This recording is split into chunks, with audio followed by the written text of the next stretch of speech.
Okay, welcome back. And of course, it's on Sygnus Tax 101. And we're joining us this morning, Mr. Denzil Whyte, tax expert and managing director of Sygnus Tax Advisory Limited. Mr. Whyte, welcome.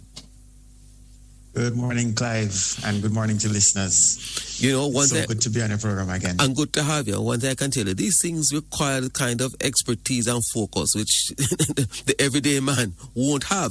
And for sure, we thank you for your guidance in this regard. Now, what are we focusing on today?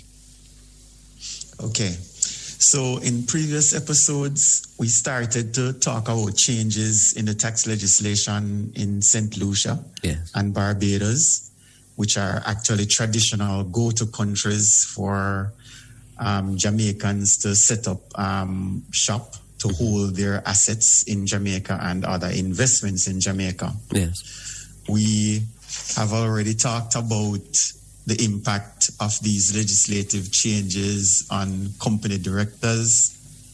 We have talked about the impact on persons receiving management fees or technical services fees out of St. Lucia or Barbados.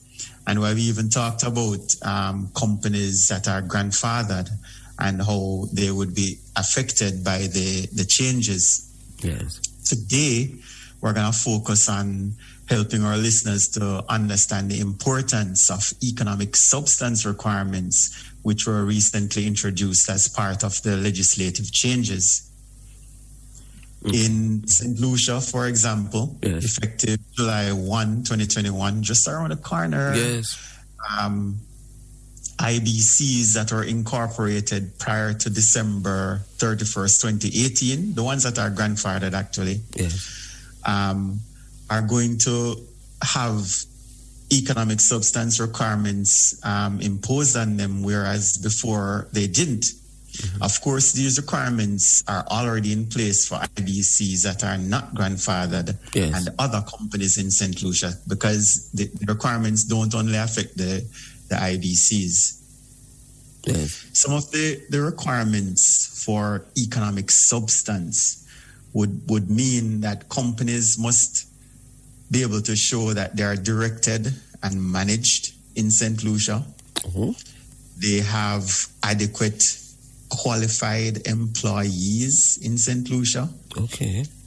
They have adequate operating expenditure in St. Lucia.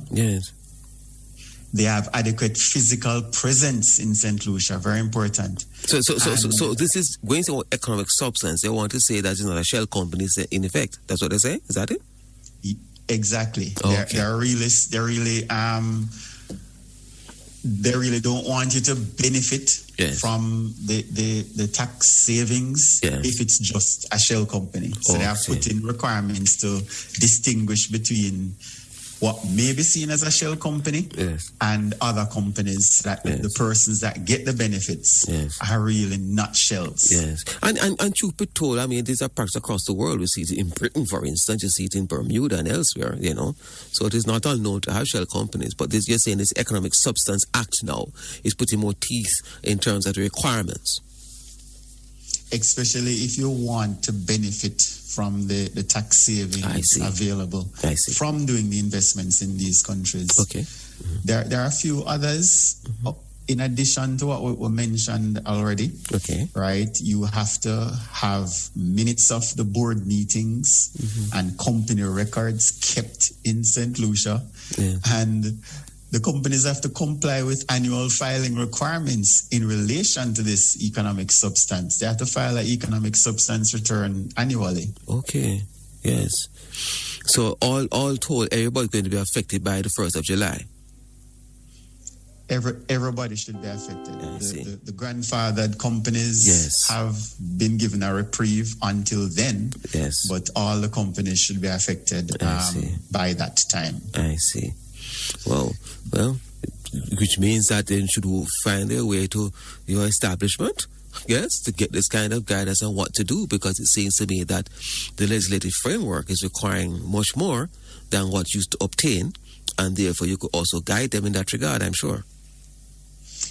Yes, Clive. And for that reason, I want to help our listeners to understand that the economic substance requirements, I went through a long list earlier. Yes. But not all companies are equal.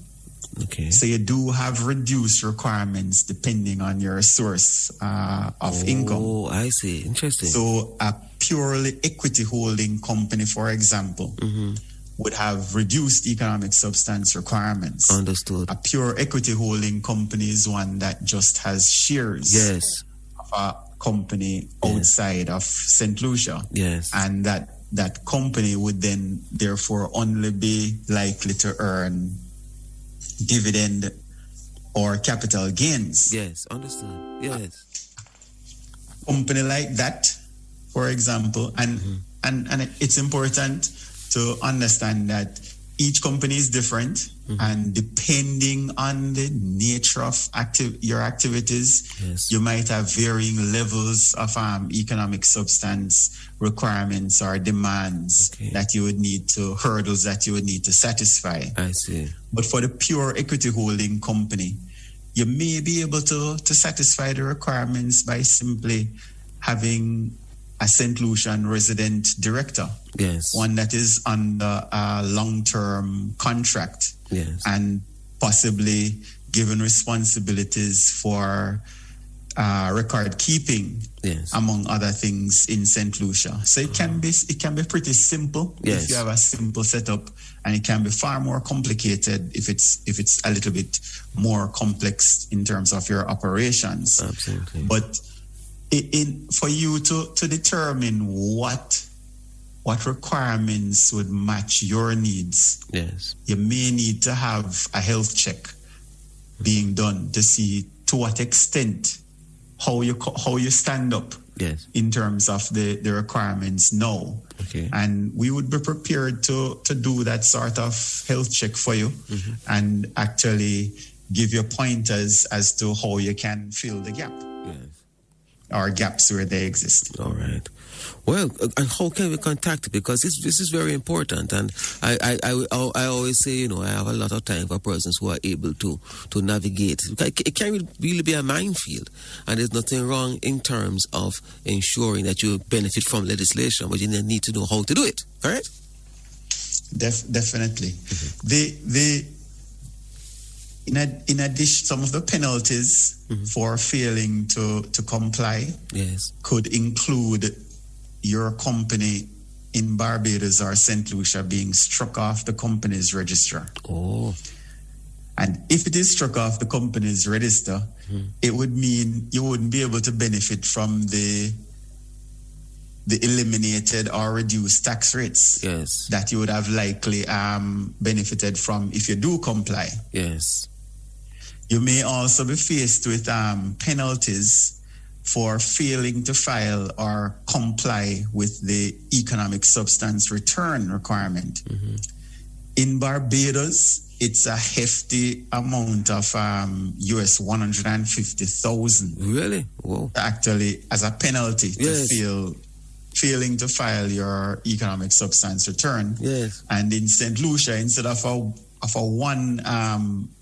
one shot, they have a US figure of about $370 for each month or every part of a month that your company remains in default. Yes. Once the default continues, that figure can add up. So it's running.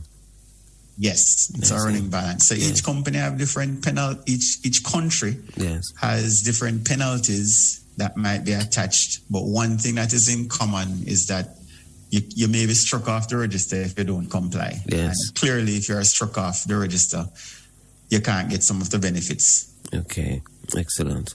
Well, these are major developments, and it seems to me that if you go through the situation of trying to ensure that you want to comply with the law, you want to have the benefits, then you must ensure that the legwork is done so you comply with the law. It has changed, for sure. And nobody should sit in a corner and try to decipher it for themselves. Go to the experts. I always say that, so you can get the proper guidance accordingly. All right? So, thank you so much, Denzil. How can we contact you at Sygnus? Well, before I share the contacts, I would love to share our Sygnus Tax 101 Absolutely. Yes. Forgive me. Yeah, shortly. Go ahead. No problem, Clive. For tax planning, you're always encouraged to consider more than just the tax rate in making your decisions. Yes. Tax rates can be as low as 0.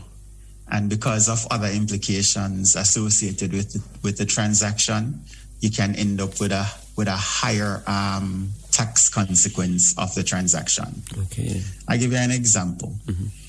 2 persons that are seeking to invest from within CARICOM to a company in Jamaica. One can choose to invest via dividend, for which the withholding tax rate would be 0%. Yes. And one can choose to invest through interest, for which the withholding tax rate is 15%. Oh, yes. So you may, if you're looking at just the tax rate, think go dividend, invest in some shares and get the return via dividend. It's 0%. But if you use that alone in the comparison, you might end up in a problem because while the dividend withholding tax on dividend is 0, there is no deduction locally before. Dividend is after tax, not before tax. Oh, yes. So the dividend comes after a 25% tax in Jamaica. Yes. The 25% compared to the 15% withholding. Bam, there's a difference. Yes. Yes. In addition to the deductibility of the expense in Jamaica, dividend at where it's paid below a 10% withholding tax can cause a clawback of employment tax credit, which can go up to 10%. Yes. Right? Yes. And that may not be the case in relation to the interest. Okay. So you may be comparing 0 to 15 and thinking you get the bus, but you haven't, because you need to look at many other factors outside of just the tax rate to ensure that your tax planning is effective. Okay, that's a very good tip. And of course, it just goes to show, underscores the point we're making, that it requires that kind of expertise so that persons can, in fact, make the proper decisions and take the best of the opportunities that are being offered. Because legislation does provide. So you need to ensure that you're fully au fait to make the provisions of the legislation to your benefit. There's nothing wrong with that. But if you don't know what you're doing, or you think you know what you're doing, you can get into larger problems, correct? Absolutely. So our numbers are 876-634-5016 or 876-818-9883, or you can reach us by email at STA, that's STA for Sygnus Tax Advisory, STA team@sygnusgroup.com. And you can catch us on the internet or social media through sygnusgroup.com. Excellent. Thank you so much, Mr. Denzil Whyte, tax expert and managing director of Sygnus Tax Advisory Limited. And that was Sygnus Tax 101. Very important. Thank you. All the best to you.